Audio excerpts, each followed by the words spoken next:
রমজান মাস আমাদেরকে আল্লাহ কেন দিয়েছেন এটা আল্লাহ উল্লেখ করেছেন। 2 নম্বর পারার 4 নম্বর পৃষ্ঠা আল্লাহ রাব্বুল আলামিন বলেন, ইয়া আইয়ুহাল্লাযীনা আমানু কুতিবা আলাইকুমুস সিয়ামু কামা কুতিবা আলাল্লাযীনা মিন ক্বাবলিকুম লাআল্লাকুম তাত্তাকুন। আল্লাহ আমাদের রোজা কেন দিয়েছে এটা আল্লাহ সুন্দর করে ব্যাখ্যা করেছেন। প্রথমত, রোজার মাধ্যমে প্রত্যেকটা মানুষ নিজের জীবনের গুনাহগুলো মাফ করতে পারবে। আর রোজার মাধ্যমে, রোজার মাস এমন একটা মাস যেই মাসে আল্লাহ তাআলা এত বেশি নিয়ামত দিয়েছে, আপনি যদি একটা ভালো কাজ করেন সেটাকে আল্লাহ 70টা বানায় দিবে। সুবহানাল্লাহ। রমজান মাসকে বলা হয় রহমতের বর্ষাকাল। কি বলা হয়? রহমতের বর্ষাকাল। মানে বুঝেন, দেখবেন যখন এমনি বর্ষাকাল আসে, যখন বৃষ্টির মাস আসে, তখন দেখবেন ঘর থেকে বের হবেন, এইখানে পানি ওইখানে পানি, সব জায়গায় শুধু পানি আর পানি। এটা হচ্ছে বর্ষাকাল। আর রমজান মাসকে রহমতের বর্ষাকাল বলা হয়, কারণ রমজান মাসে ভালো কাজ করলে ডাবল ডাবল সওয়াব আল্লাহ তাআলা দিয়ে দেন। আল্লাহ রাব্বুল আলামিন ঘোষণা করেছেন, রমজান মাসে যদি কোনো বান্দা একটা নফল ইবাদত করে তাকে ফরজের সমপরিমাণ সওয়াব দেওয়া হবে। একটা ফরজের সমান। একটা ফরজ যতটুকু আল্লাহর কাছে প্রিয়, একটা ফরজকে যদি আপনি মনে করেন আসমান, তাহলে নফল হবে জমিন। মানে ফরজ আর নফলের মাঝামাঝি আসমান জমিন পার্থক্য আছে। কিন্তু রমজানে এত বেশি ফজিলত, আল্লাহ তাআলা রমজানের খাতিরে একটা নফল ইবাদতে আল্লাহ তাআলা ফরজের সমপরিমাণ সওয়াব দিয়ে দিবেন। সুবহানাল্লাহ। আবার রমজানে যদি একটা ফরজ ইবাদত করেন তাহলে আল্লাহ 70টা ফরজের সমপরিমাণ সওয়াব দিবেন। আল্লাহ এজন্যই, আল্লাহ জানে বান্দা গুনাহ করবে। রমজান মাস কেন দিয়েছেন? আল্লাহ তাআলা দিয়েছেন 11 মাসে তুমি যা করছো, যদি তুমি ইচ্ছা করো শুধুমাত্র রমজান মাসে তার থেকে বেশি তুমি আমল করতে পারবে। 11 মাসে আপনি যত আমল করতে পারতেন, ইচ্ছা করলে রমজানে তার থেকেও বেশি আপনি আমল করতে পারবেন। আল্লাহ বলেন, ইয়া আইয়ুহাল্লাযীনা আমানু কুতিবা আলাইকুমুস সিয়াম, তোমাদের উপরে, মুমিনদের উপরে রোজা ফরজ করা হয়েছে। কামা কুতিবা আলাল্লাযীনা মিন ক্বাবলিকুম লাআল্লাকুম তাত্তাকুন, যেমনি তোমাদের পূর্ববর্তীদের উপরে রোজা ফরজ করা হয়েছিল। আল্লাহ তাআলা আমাদের প্রথম বলেছেন তোমাদের উপরে রোজা ফরজ করা হয়েছে, তারপরে বলেছেন তোমাদের পূর্ববর্তীদের উপরেও যেমনি ফরজ করা হয়েছিল। মানে রোজা রাখাটা অনেকের জন্য কষ্টকর, অনেকের দ্বারা রোজা রাখাটা অনেক বেশি কষ্টকর মনে হয়। যেন আমরা কষ্টকর মনে না করি, এই জন্য আল্লাহ তাআলা বলেছেন শুধু তোমাদের উপরে রোজা ফরজ করি নাই, তোমাদের আগেও যারা দুনিয়াতে এসেছিল তাদের উপরে রোজা ফরজ করে। সুবহানাল্লাহ। আদম আলাইহিস সালাতু ওয়াস সালামের যুগে 3টা রোজা ফরজ ছিল। কয়টা? আমরা যে চাঁদের 3টা রোজা রাখি, 13, 14, 15, আদম নবীর যুগে 3টা রোজা ফরজ ছিল। সুবহানাল্লাহ। হাদিসের ভিতরে এসেছে, কোন বান্দা যদি এই রোজাগুলো রাখে তাহলে সম্পূর্ণ 1 বছর রোজা রাখার সমপরিমাণ সওয়াব পাবে। 1 নম্বরে, কোন বান্দা যদি এই 1 মাস রমজানের 1 তারিখ থেকে 30 তারিখ পর্যন্ত 30টা রোজা রাখে। 2 নম্বরে, কোন বান্দা যদি প্রত্যেক চাঁদের মাসে 13, 14 এবং 15 এই 3 তারিখে রোজা রাখে, এবং জিলহজ মাসে একটা রোজা আছে আরাফার দিন, এই 3টা রোজা যদি কোনো বান্দা রাখতে পারে, 3 ধরনের রোজা, তাহলে আল্লাহ তাআলা তাকে সারা বছর রোজা রাখার সওয়াব দান করবে। তাহলে রোজা কি শুধু আমাদের উপরে ফরজ ছিল? এই কষ্টটা অন্যান্য উম্মতদের উপরেও আল্লাহ তাআলা দিয়েছেন, নবীদের উপরেও দিয়েছেন। আল্লাহ সর্বশেষ বলেছেন লাআল্লাকুম তাত্তাকুন, তোমাদেরকে যে আমি রমজান মাস দিচ্ছি, তোমাদের উপরে যে আমি রোজা ফরজ করেছি, এর মূল কারণ কি জানো? মূল উদ্দেশ্য হলো আল্লাহ তাআলার ভয়, লাআল্লাকুম তাত্তাকুন, তাকওয়া অর্জন করা। এই একটাই কারণ। কারণ কি? তাকওয়া অর্জন করা। তাকওয়া মানে বুঝেন? আল্লাহকে ভয় করা। কি করা? আল্লাহর ভয় অন্তরের ভিতরে ঢুকানো। আল্লাহ আমাদেরকে বুঝিয়েছেন, তোমাদেরকে রমজান মাস দিয়েছি ইবাদত করার জন্য। উদ্দেশ্য আমার একটাই, সেটা হলো লাআল্লাকুম তাত্তাকুন, তোমাদের অন্তরের ভিতরে আল্লাহর ভয় পয়দা করবা, তোমাদের অন্তরের ভিতরে আল্লাহর ভয় ঢুকাবা, তোমরা আল্লাহকে ভয় পাবা। আল্লাহ পৃথিবীর মানুষের কাছে একটাই জিনিস চায়, আর সেটা হলো বান্দা যেন আল্লাহ তাআলাকে ভয় করে। আল্লাহ তাআলাকে ভয় করলে কি হবে একটু পরে বলতেছি। আল্লাহ তাআলাকে ভয় করতে হবে। কেন ভয় করতে হবে? কারণ মানুষ যদি আল্লাহ তাআলাকে ভয় করে তাহলে ওই বান্দা কখনোই কোনো গুনাহ করতে পারে না। যদি উদাহরণ দিয়ে বোঝাই, আপনাকে যদি আমি প্রশ্ন করি, ভাই আপনি কি আল্লাহকে ভয় পান? আপনি বলবেন এটা আবার কেমন প্রশ্ন, আল্লাহকে তো অবশ্যই ভয় পাই। কি বলবেন না? আপনি বলবেন অবশ্যই আল্লাহকে আমি ভয় পাই, কারণ আমি তো একজন মানুষ, আর সে তো আমার সৃষ্টিকর্তা, পালনকর্তা। আমি অবশ্যই আমার মালিক, আমার আল্লাহকে আমি ভয় পাই। তাহলে আমি যদি প্রশ্ন করি, আপনি আল্লাহকে ভয় পান কিন্তু গুনাহ করেন কেন? আপনি যদি আল্লাহকে ভয় পান তাহলে গুনাহ কিভাবে করেন? কারণ যেই ব্যক্তির ভয়, যেই ব্যক্তির অন্তরের ভিতরে আল্লাহর ভয় আছে, ওই ব্যক্তি যখন সুদ খেতে যাবে চিন্তা করবে আল্লাহ তাআলা আমাকে সুদ খাওয়ার জন্য কিছু করেছে, খাইলে আল্লাহ তাআলা আমাকে শাস্তি দিবে। যখন ঘুষ খেতে যাবে তখন আল্লাহর কথা মনে পড়বে। যখন মিথ্যা কথা বলতে যাবে তখন মনে পড়বে আল্লাহ মিথ্যা কথা বলতে নিষেধ করেছেন, মিথ্যা কথা বললে আল্লাহ শাস্তি দিবেন। যখন নামাজ ছেড়ে দিবে, নামাজ না পড়ে যখন মসজিদের সামনে থেকে বাজারের দিকে চলে যাবে তখন মনে পড়বে আমি যদি নামাজ না পড়ে আল্লাহ তাআলা আমাকে কঠিন শাস্তি দিবে। যতক্ষণ পর্যন্ত আপনার ভিতরে আল্লাহ তাআলার ভয় থাকবে ততক্ষণ পর্যন্ত আপনি কোনো গুনাহ করতে পারবেন না। পারবেন? আপনার গুনাহ করা সম্ভব না, কারণ আপনি আল্লাহকে ভয় পান। আপনি যদি অন্ধকারের ভিতরে গুনাহ করতে যান, নির্জনে জঙ্গলের ভিতরেও যদি আপনি গুনাহ করতে চান, আপনার দ্বারা গুনাহ করা সম্ভব হবে না। কারণ আপনি চিন্তা করবেন যে আল্লাহ তাআলা আমাকে অবশ্যই দেখতেছে। কি বলেন ঠিক কিনা? এজন্য যার অন্তরের ভিতরে আল্লাহর ভয় আছে সে কখনোই গুনাহ করতে পারে না। কিন্তু আমি যদি প্রশ্ন করি আপনি আল্লাহকে ভয় পান, আপনি বলবেন হ্যাঁ অবশ্যই ভয় পাই। কিন্তু আল্লাহকে ভয় পাইলে আবার আপনি গুনাহ করেন কিভাবে? যদি আপনি আল্লাহকে ভয় পাইতেন তাহলে কখনোই গুনাহ করতেন না। তার মানে বোঝা যায় আমরা মুখে মুখে বলি আল্লাহকে ভয় পাই, কিন্তু অন্তরে আমরা কখনো আল্লাহ তাআলাকে ভয় পাই না। কি বলেন ঠিক কিনা? আল্লাহ তাআলাকে আমরা আসলেই কখনোই অন্তর থেকে ভয় পাই না। একজন পীর সাহেব হুজুরের কাছে, উনি একজন আল্লাহওয়ালা বুজুর্গ মানুষ ছিলেন, পীর সাহেব ছিলেন। ওনার কাছে কয়েকজন মানুষ মুরিদ হওয়ার জন্য গেলেন। মুরিদ হওয়ার জন্য যাওয়ার পরে উনি বলছেন আমি সবাইকে মুরিদ বানাই না, আমার কাছে পরীক্ষা দিয়ে যে পাস করবে তাকে আমি মুরিদ বানাবো। তিনজন ব্যক্তি বলল হুজুর আমরা রাজি আছি পরীক্ষা দেওয়ার জন্য। তিনজনকেই হুজুর পরীক্ষা নেবেন বললেন, অমুক দিন রাত্রবেলা মাগরিবের পরে তোমরা আমার কাছে আসবে, আমি তোমাদের পরীক্ষা নেব। যদি পরীক্ষার ভিতরে পাস করো তাহলে তোমাদেরকে আমি মুরিদ বানাবো, আর যদি ফেল করো তাহলে আমি মুরিদ বানাতে পারবো না। হুজুর বললেন অমুক দিন আসবা। অমুক দিন তারা মাগরিবের পরে আসছে।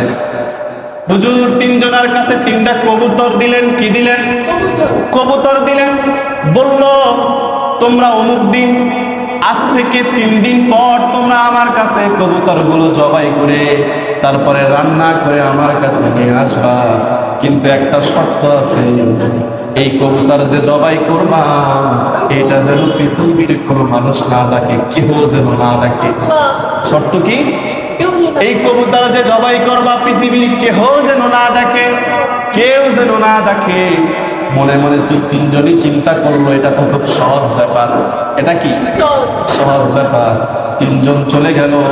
এই তিনজনের ভিতরে একটা লোক ছিল একটু বোকা শোকা টাইপের, একটু কম বস্ত, চালাক ছিল না। তিনজনই গেল।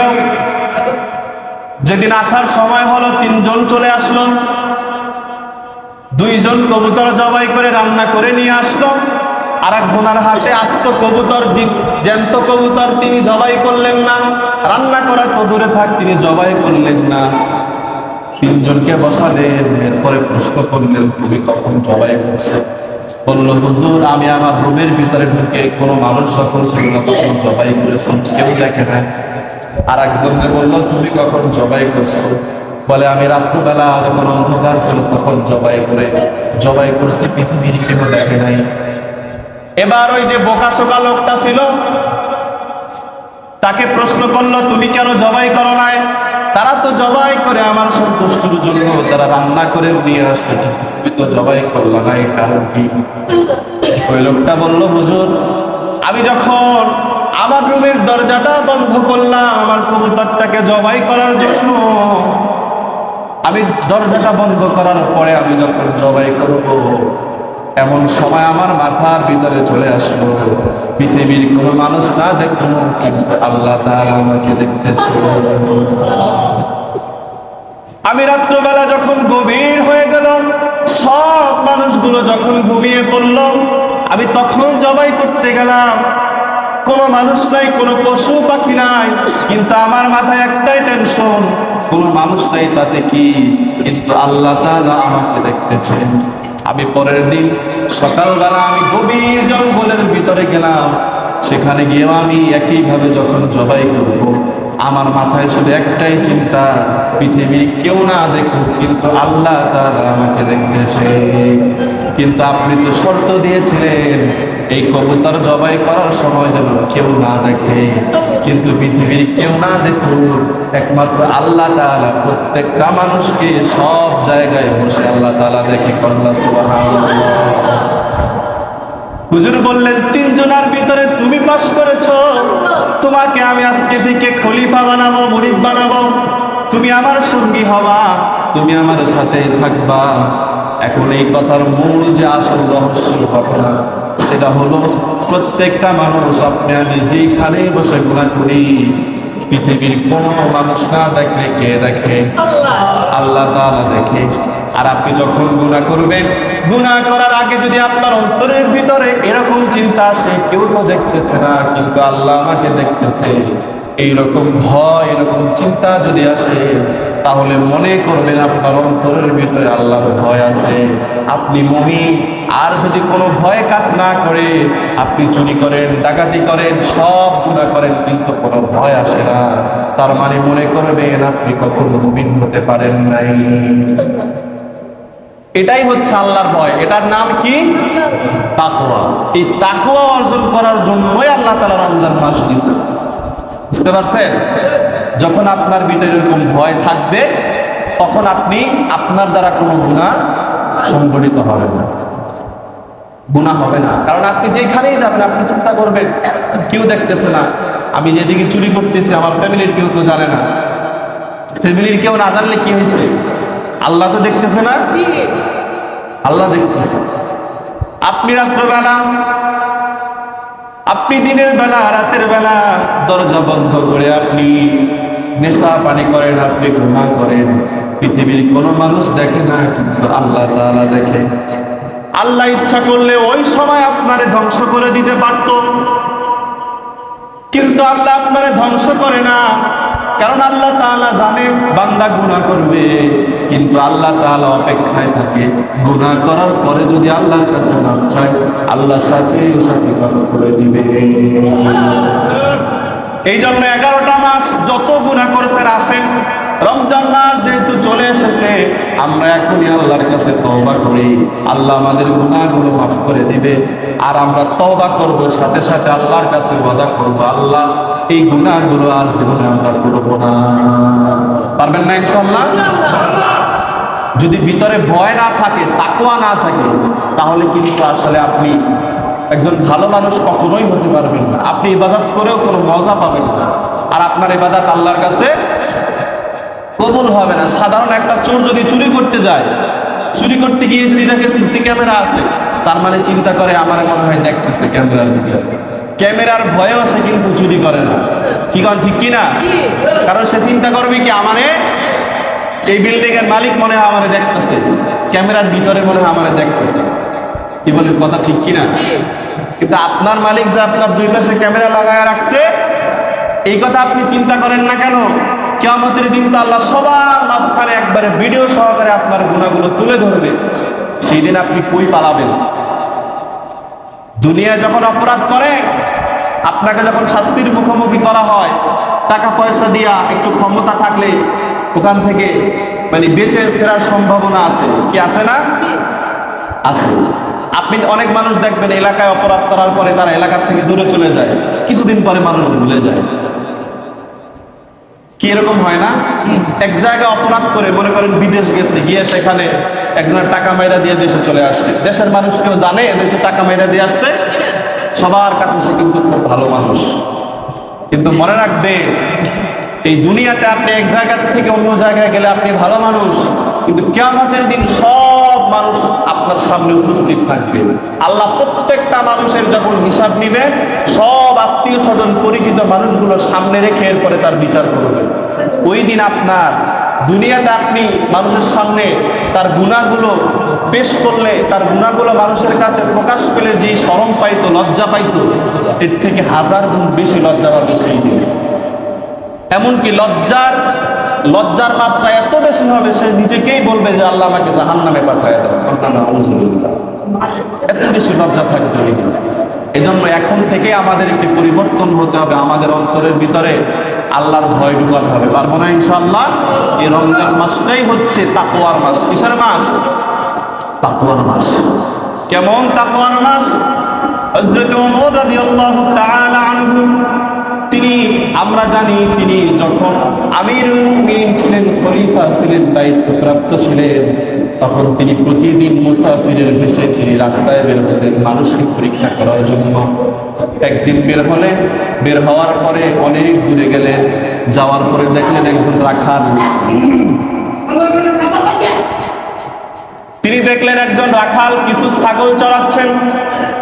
তিনি ওই রাখালকে পরীক্ষা করার জন্য বললেন, রাখাল, তোমার এখানে তো অনেকগুলো বকরি আছে, এখান থেকে তুমি একটা বকরির কিছু দুধ দহন করে তুমি আমাকে দাও, আমার খুব তৃষ্ণা পেয়েছে।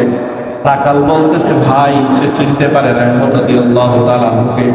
তিনি বলতেছে, ভাই, এটা আমার দ্বারা সম্ভব না, আমি শুধু এই ছাগলগুলোকে, বকরিগুলোকে দেখে রাখি, কিন্তু এর মালিক আমি না, আমি তার পারমিশন ছাড়া আপনাকে দুধ খাওয়াতে পারবো না।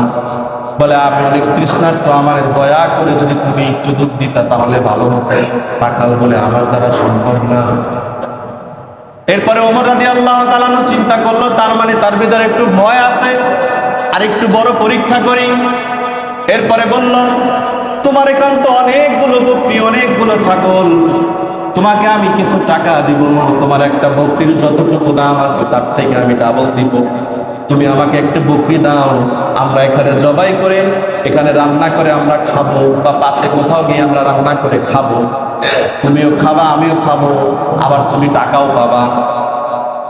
যখন তোমার মালিক জিজ্ঞেস করবে তুমি বলবা বাঘে খেয়ে ফেলেছে, আর কোনো ঝামেলা নাই। এরকম 2 নম্বরে আমরা করি কিনা বলেন? করি না? আমাদের ভিতরে 2 নম্বরে আছে না? তোমার মালিক যখন জিজ্ঞেস করবে বকরি কই, তুমি বলবা বাঘে খেয়ে ফেলেছে, তখন তো মালিকের আর বলার কোনো উপায় নাই। তখন ওই রাখাল বলল, আপনি কি আমি জানি না, কিন্তু আপনি আমাকে যত টাকা দেন, যত সম্পদ দেন, একটা ছাগল কখনো আপনার কাছে আমি বিক্রি করতে পারবো না। ওমর রাদিয়াল্লাহু তাআলা আনহু বলল, বিক্রি করলে সমস্যা কি? তোমার মালিক তো দেখে না, তোমার মালিক তো জানে না। তখন ওই রাখাল উঠে বলল, ফাইন আল্লাহ, দুনিয়ার কোনো মানুষ দেখে না, কিন্তু আল্লাহ কই? কেউ না দেখলেও কিন্তু আল্লাহ তাআলা আমাকে অবশ্যই দেখতেছে। এজন্য আমি ওই মালিকের থেকে আমি আমার মালিককে আরো বেশি ভয় পাই। আল্লাহু আকবার। আমি কখনোই আপনার কাছে বিক্রি করবো, এটা আমার দ্বারা সম্ভব না। তখন তিনি বুঝলেন যে আসলেই এই মানুষটা একটা তাকওয়াবান মানুষ, আল্লাহর ভয় তার অন্তরের ভিতরে আছে। এই জন্যই বলতেছি, আল্লাহর ভয় যদি কারো ভিতরে থাকে তার দ্বারা গুনাহ করা সম্ভব। কিন্তু আমাদের ভিতরে কি নাই? আল্লাহর ভয় নাই। যদি ভয় থাকতো কোনো গুনাহ আমরা করতে পারতাম না। প্রত্যেকটা গুনাহ করার আগে আমাদের ভিতরে বাধা আসতো, এই চিন্তা আসতো যে মনে হয় আল্লাহ তাআলা আমাকে দেখতেছে। আসলেই তো আল্লাহ তাআলা আমাকে দেখতেছে, কি দেখতেছে না? কিন্তু আসলে আমরা এটা কখনো কল্পনাও করি না। সব সময় একটা কথা মাথায় রাখবেন, আমরা গোপনে গুনাহ করি। গোপনে গুনাহ আমরা করি কি করি না? করি না? প্রত্যেকটা মানুষ গোপনে কম বেশি গুনাহ করে, চিন্তা করে মানুষ তো দেখে না। কি বলেন, ঠিক কি না? গোপনের গুনাহ মানুষকে ধ্বংস করে দেয়। কি করে? যদি আপনি গোপনে গুনাহ করার পরে তওবা না করে, আপনি খুব অচিরেই আপনি ধ্বংস হয়ে যাবেন। আল্লাহ রাসূল সাল্লাল্লাহু আলাইহি ওয়াসাল্লাম বলেছেন, গোপনের গুনাহ মানুষকে ধ্বংস করে দেয়, আর গোপনের আমল তাকে আল্লাহওয়ালা বানায় দেয়। সুবহানাল্লাহ। গোপনে আমল করবেন, রাতে তাহাজ্জুদ করবেন, গোপনে মানুষকে দান সদকা করবেন, মানুষকে সাহায্য করবেন, মানুষ যখন অসুস্থ হবে তার পাশে গিয়ে দাঁড়াবেন। মানুষকে বলার দরকার নাই। কার জন্য করবেন? আল্লাহর জন্য করবেন। এই কাজগুলোর মাধ্যমে আপনি আল্লাহওয়ালা হতে পারবেন। আর গোপন গুনার কারণে আপনি ধ্বংস হয়ে যাবেন, আপনার রিজিক নষ্ট হয়ে যাবে, আপনার ঘরে যত শান্তি আছে আল্লাহ তাআলা সব শান্তি কেড়ে নেবে। এজন্য সম্মানিত হাজিরিন, তাকওয়া নিয়ে ওয়াজ করলে ওয়াজ শেষ হবে না। আমি পুরো 1 বছর প্রত্যেক জুমায় তাকওয়া নিয়ে ওয়াজ করা যাবে। তাকওয়া জিনিসটা এমন, প্রত্যেকটা বান্দার অন্তরের ভিতরে আল্লাহর তাকওয়া থাকা দরকার। যদি তাকওয়া থাকে তাহলে কি হবে? আল্লাহ তাআলা বলেন, ওয়া ইয়াত্তাকিল্লাহা ইউকাফির আনহু সাইয়্যাতিহি ওয়া ইউযিম লাহু আজরা। যার অন্তরের ভিতরে তাকওয়া থাকবে আল্লাহ তার পাপগুলো মাফ করে দিবে। পৃথিবীর সব, আপনি আগে যত পাপ করছেন, যত বড় বড় গুনাহ করছেন, আপনি যখন বুঝতে পারবেন, আল্লাহর কাছে তওবা করবেন এবং পরবর্তী গুনাহ করতে যাওয়ার সময় আপনার ভিতরে যখন এই চিন্তা আসবে, আরে আল্লাহ তো আমারে দেখতেছে, না এই গুনাহটা করা যাবে না। এইভাবে যদি আপনি দেখেন যে আপনাকে এই আল্লাহর তাকওয়া আপনাকে গুনাহ থেকে বাঁচাচ্ছে, তখন এই তাকওয়ার কারণে পিছনের সব গুনাহ আল্লাহ মাফ করবে। কার ওয়াদা? আল্লাহ বলছে, ওয়া মাই ইউকাফির আনহু সাইয়্যাতি। কার ওয়াদা? আল্লাহর ওয়াদা। পিছনের সব পাপ আল্লাহ মোচন করে দিবে। ওয়া ইউযিম লাহু আজরা। আল্লাহ এমন পুরস্কার দিবে, আল্লাহ অন্যকে এই পুরস্কার আল্লাহ তাআলা দেয় না। সুবহানাল্লাহ। এজন্য অন্তরের ভিতরে আল্লাহর ভয় থাকতে হবে। আমাদেরকে পিছনের সব গুনাহ আল্লাহ তাআলা মাফ করে দিবেন। এজন্য আসুন, 11টা মাস যা করছি সব গুনাহ আমরা এখান থেকে আজকে থেকে আমরা ডিলিট করে দিব, বাদ দিয়ে দিব। সামনে আর এই গুনাহগুলো করব না। রমজান মাসের উসিলায় যেন আল্লাহ আমাদের সবাইকে মাফ করে দেয়। সবাই বলি আমিন। আর রমজান মাসে আমরা বেশি বেশি ইবাদত বন্দি করব। কি করব? ইবাদত বন্দি করব। 1 নম্বরে, রমজানে আমরা অনেক, আপনারা ধনী মানুষ আছেন, আপনারা গরিবদের দিকে একটু তাকাবেন। রমজান মাস আসে, অনেক গরিবরা আছে। আর বর্তমানে তো আপনার আমাদের বাংলাদেশের পরিস্থিতি অন্যান্য দেশের থেকে একটু বেশি খারাপ অবস্থা। অন্যান্য দেশে দেখবেন যখন রমজান মাস আসে, এই রমজান মাসকে বলা হয় তাকওয়ার মাস। কিসের মাস? তাকওয়ার মাস, ইবাদতের মাস, আখিরাতের মাস। 11টা মাস গেছে দুনিয়ার মাস, যা ইচ্ছা করছে। রমজান মাসটা কিসের মাস? আখিরাতের মাস, সব কামাই করার মাস। কিন্তু এই মাসে অন্যান্য দেশে সবকিছুর দাম অর্ধেক থেকে, যা ছিল এর থেকে অর্ধেক কমায় দেওয়া হয়। আর আমাদের বাংলাদেশে যা দাম তার থেকে ডাবল বাড়ায় দেওয়া হয়। কথা সত্য না মিথ্যা? তাইলে আমরা জুলুম করতেছি না? এই রমজান মাসে আমরা দেখা যায় যারা ধনী মানুষ আছে, আমরা ভালো ভালো খাই। এমন এমন ফ্যামিলি আছে যারা ভালো করে একবার ইফতার করতে পারে না। সেহরিতে মাছ গোস্ত দূরের কথা, ভালো একটা তরকারি দিয়ে তারা সেহরি করতে পারে না। এমন ফ্যামিলি আছে না? আপনি একজন মুসলমান হিসাবে আপনার ঘরের আশেপাশে যারা আছে, আপনার আত্মীয় স্বজনদের ভিতরে যারা গরিব আছে, আপনার উপরে কিন্তু হক আছে। প্রথমত 1 নম্বরে মুসলমানের হক, 2 নম্বরে আপনার আত্মীয়র হক, 3 নম্বরে আপনার প্রতিবেশীর হক। আপনি কোনোভাবে এড়াই যাইতে পারবেন না। হক এই কথাটার অর্থ হলো ফরজ, মানে কি আদায় করতেই হবে। কারো উপর কারো হক মানে তার উপর তার ফরজ কোনো বিধান আছে। স্বামীর প্রতি স্ত্রীর হক আছে না? মানে এগুলো ফরজ, আদায় করতেই হবে। এই যে 3টা হক, এগুলো অবশ্যই আদায় করবে। আপনার আত্মীয় স্বজন, আপনার ঘরের আশেপাশে যারা থাকবে গরিব মানুষ, এদেরকে যদি পারেন যদি সেহরি খেতে পারে, একদিনের সেহরির জন্য আপনি ভালো কিছু কিনে দিলেন, ইফতারের জন্য 10 দিনের ইফতারে আপনি কিনে দিলেন, আপনার সম্পদ আল্লাহ কমাবেন, আল্লাহ বাড়ায় দেবেন। সুবহানাল্লাহ। সম্পদ দিলে সম্পদ কখনো কমে না, মানুষকে খাওয়াইলে কখনোই সম্পদ কমে না। বুঝতে পারছেন? সম্পদ কি বাড়ে, ইনশাআল্লাহ এ নিয়ে সামনে আমি আলোচনা করবো ইনশাআল্লাহ। তো 1 নম্বরে আমলটা করবেন, রমজান মাসে যারা ধনী মানুষ আছেন গরিবদেরকে তারা ইফতার করাবেন, আপনারা ইফতার করার জন্য যে খাবারগুলি আছে এগুলো তাদেরকে দিবেন। 2 নম্বরে রমজানে আমরা কয়েকটা আমল করব, এগুলো শুরুতেই আগে ভালো করে জেনে না। 1 নম্বরে রমজানে বেশি বেশি কোরআন তেলাওয়াত করব। বুঝতে পারছেন? এই যে 11টা মাস গেছে, আমি যদি জিজ্ঞেস করি যে আপনি কয়দিন কোরআন শরীফ পড়ছেন, বলবেন হুজুর এত কাজ, দুনিয়া নিয়ে এত ব্যস্ত, কোরআন শরীফটা একটু ধরার সুযোগ পাই না। অনেকেই জিজ্ঞেস করলে বলবেন কোরআন শরীফ পড়তে পারি না। 11টা মাস পারেন নাই, আসেন এখন রমজান মাস আসছে, নিয়ত করে নেন 1 সপ্তাহে একটা খতম দিবেন। যদি না পারেন 10 দিনে একটা, 10 দিনে একটা দিলে 30 দিনে 3 খতম। যদি তাও না পারেন অন্তত পুরা রমজানে একটা খতম কোরআন শরীফ দেন। কয় খতম?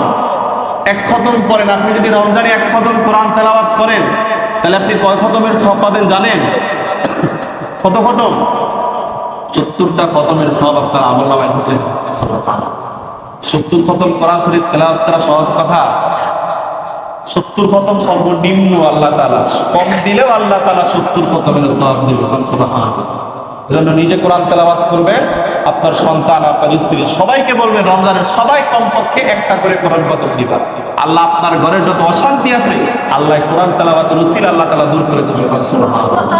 2 নম্বরে তাহাজ্জুদের নামাজ পড়বেন। কি করবেন? তাহাজ্জুদ। ভাই হিসাবে আপনারা আমার ভাই, আপনারা আমার বাবা হিসাবে আমি এতটুকু আপনাদেরকে মানে কোনো উদ্দেশ্য নাই, আপনাদের কাছ থেকে কোনো কিছু পাওয়ার উদ্দেশ্য নাই, মুসলমান হিসাবে আপনাদের ভাই, আপনাদের ছেলে হিসাবে এতটুকু বলি, তাহাজ্জুদের নামাজটা রমজানে পড়া শুরু করেন। কারণ আপনি এমনিতেই সেহরির সময় উঠবেন, উঠবেন না? সেহরি খেতে যেহেতু উঠবেন, আপনি ওযু করে সেহরি খাওয়ার আগে হোক বা পরে হোক, ফজরের ওয়াক্ত হওয়ার আগে আপনি 2 রাকাত বা 4 রাকাত তাহাজ্জুদ পড়েন। ওইটা আল্লাহর কাছে বলেন আপনার যত চাওয়া আছে, যত অশান্তি আছে আল্লাহ সব দূর করে দিবে, সব চাওয়া আল্লাহ কবুল করে নিবে। রমজানের দোয়া তো অন্যান্য মাসের থেকে আরো তাড়াতাড়ি কবুল হয়। এজন্য অন্তত এতটুকু আবদার আমি করব, রমজানে তাহাজ্জুদ একটা বান্দাও তাহাজ্জুদ ছাড়বে না। যত অন্তরের ব্যথা আছে, দুঃখ আছে, চাওয়া আছে, যত বড় বড় চাওয়া আছে সব তাহাজ্জুদে চাইবেন। কার কাছে? আল্লাহর কাছে। আল্লাহ পূরণ করবে ইনশাআল্লাহ। এটা আমার ওয়াদা না, এটা আল্লাহর ওয়াদা। কার ওয়াদা? আল্লাহর ওয়াদা। সম্মানিত হাজির, এজন্য তাহাজ্জুদের নামাজ পড়ার চেষ্টা করবেন। 3 নম্বরে রমজানে বেশি বেশি ইস্তিগফার করবেন। কি করবেন? ইস্তিগফার করবেন। ব্যবসা বাণিজ্য করবেন, হাঁটবেন, চলবেন। রমজানে কি গান শুনবেন নাকি কোরআন তেলাওয়াত শুনবেন? আপনারা তো 11 মাস মোবাইলের ভিতরে গান ছাইরা দিয়ে কাজ করতেন, রাস্তায় হাঁটতেন গান ছাইরা দিয়ে, এরপরে গান শুনতেছেন আর হাঁটতেছেন। কি বলেন, ঠিক কিনা? রমজান মাসে শুধু কোরআন তেলাওয়াত শুনবেন। কি শুনবেন? কোরআন তেলাওয়াত শুনবেন, পাশাপাশি ইস্তিগফার করবেন। ইস্তিগফারের মাধ্যমে মানুষের রিজিকের যত সমস্যা আছে, যত ঋণের সমস্যা আছে আল্লাহ সব দূর করে দেয় শুধুমাত্র ইস্তিগফারের কারণে। শুধুমাত্র কি করবেন? আস্তাগফিরুল্লাহ, আস্তাগফিরুল্লাহ, আস্তাগফিরুল্লাহ। এটা পুরো রমজানে করার চেষ্টা করবেন। পারবেন না ইনশাআল্লাহ? 4 নম্বরে বেশি বেশি সদকা করবেন। রমজানে বেশি বেশি সদকা করবেন। আসলে আমরা যারা আলেম সমাজ আছি বা আমরা হুজুর যারা আছি, দেখবেন রমজানে আসলে আমরা যাকাতের ওয়াজ বেশি করি। কারণ কি জানেন? অন্যান্য মাসে দিলে যে সব পাইতেন, রমজানে তার থেকে কি কম না বেশি? আপনাদের ভালোর জন্য আমরা এই ওয়াজগুলো করি। এজন্য রমজানে এমনিতেই আপনারা একটু দান সদকার হাতটা বাড়ায় দিবেন। আপনি তো এমনিও দান সদকা করেন, এই গোটা রমজানে একটু বেশি বেশি করবেন, বাড়ায় করবেন। যা করবেন তার 70 গুণ আল্লাহ আপনারে ফেরত দিবেন। সুবহানাল্লাহ। এজন্য এই আমলগুলো আমরা রমজানে করার চেষ্টা করব। পারবো না ইনশাআল্লাহ? আল্লাহ তাআলা আমাদের সবাইকে এই ছোট্ট ছোট্ট আমলগুলো করার মতো তৌফিক দান করুক, আমিন। আর এই আমলগুলো প্রথম রমজান থেকে করার চেষ্টা করবেন, 30 রমজান পর্যন্ত করবেন, যত কষ্ট হোক। বিজ্ঞান কি বলছে জানেন?